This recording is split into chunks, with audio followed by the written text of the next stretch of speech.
পৃথিবীর মানুষ এখনো পর্যন্ত মাত্র 12 কিলোমিটার পর্যন্ত যেতে পেরেছে। সেটা কে করেছে জানেন? 1970 সালে সোভিয়েত ইউনিয়ন। তারা চিন্তা করলো তারা পৃথিবীর নিচে যাবে, কারণ তারা পৃথিবীর নিচে হচ্ছে কিনা আমাদের বরাবর নিচে হচ্ছে কি আমেরিকা।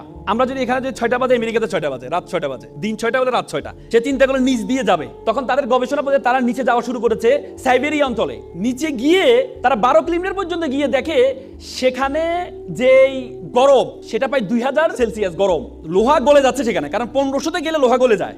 আপনি দেখেন সূর্য আমাদেরকে গরম দেয়, আমরা 40, 50, 60 সেলসিয়াস গরম পাই আমরা। সূর্য আমাদের গরম দেয়, কিন্তু মাটির নিচে কিভাবে গরম হয়? পরবর্তীতে আর যেতে পারে নাই। সেই গবেষণা প্রতিষ্ঠানের প্রধান ছিলেন ডক্টর এসবক। তিনি বলেন, আমি যখন যেতে পারছি না তখন আমি একটা মাইক্রোফোন পাঠিয়েছিলাম সাউন্ড নেওয়ার জন্য, ভিতরে কি সাউন্ড হয়।